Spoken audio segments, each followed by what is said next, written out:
What to do when a trip doesn't go as planned. Living and studying abroad is a wonderful experience you'll remember for the rest of your life.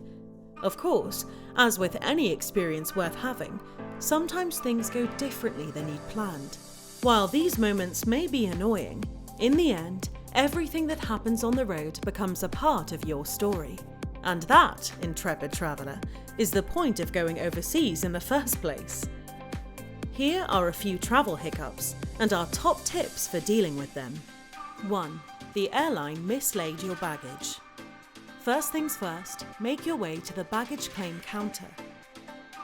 The staff there will ask to see your checked luggage claim tags. Go ahead and show them. The baggage claim attendant will look up the flight you were on and check if your baggage went with you. Often, luggage is simply delayed or put on a later flight. They'll most likely ask for an address to send your bags onto. If not, they will tell you the procedure for collecting your delayed baggage. For peace of mind, it's a good idea to ask them to file a report and give you a hard copy. This way, you have an information paper trail and won't have to rely on your memory to keep track of the next steps to follow. Quick tips. While packing your bags, tie a scarf, ribbon or colourful label on it to easily distinguish your baggage later. Don't keep your laptop, iPad, camera or other expensive items in your checked luggage. Store your boarding pass, travel insurance information and baggage claim tickets together in a safe place, such as a small plastic folder or wallet. Take a photo of your baggage to show airport staff if necessary. 2. Getting lost. Some people have fantastic spatial awareness, others not so much, but most people have got lost at least once in their life. It can be a horrible feeling, your heart beating faster as the panic starts to rise. You can get lost anywhere, a supermarket, airport, town centre, or in the wilderness. With modern technology, this is one of the easier travel problems to avoid. In the past, you'd need a map for each country. Nowadays, almost everyone has a smartphone. Before you leave, download Google Maps and then download the offline map for whichever cities you'll be visiting.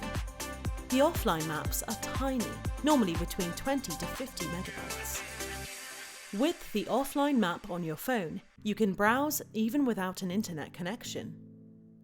A word of warning though, this is not a foolproof plan.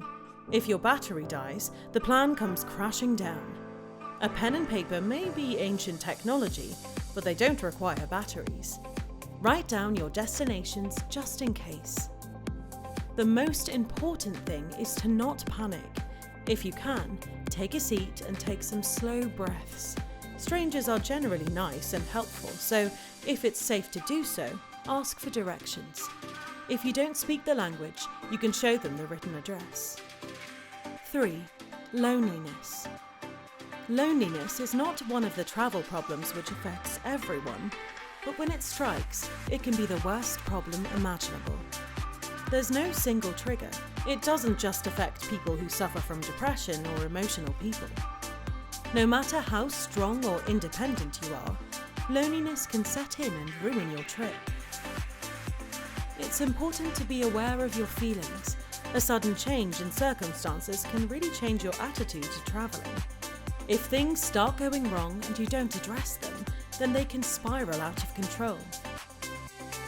Being apart from loved ones for an extended period of time is the classic reason, but it can also be as simple as missing a birthday or having nobody to share a special moment with. These small things can add up and really weigh on your mind. If it gets to a certain level, you could be tempted to cancel your trip and go back to your previous life. Travelling asks you to step out of your comfort zone, and without enough positive reinforcement, it can become overwhelming. There's no easy cure for loneliness. Humans are sociable creatures by design, so the easiest solution is to reach out. The saying, "you're never alone when you're travelling," is mostly true. Unless you're way out in the wild, then chances are you'll be able to speak to somebody.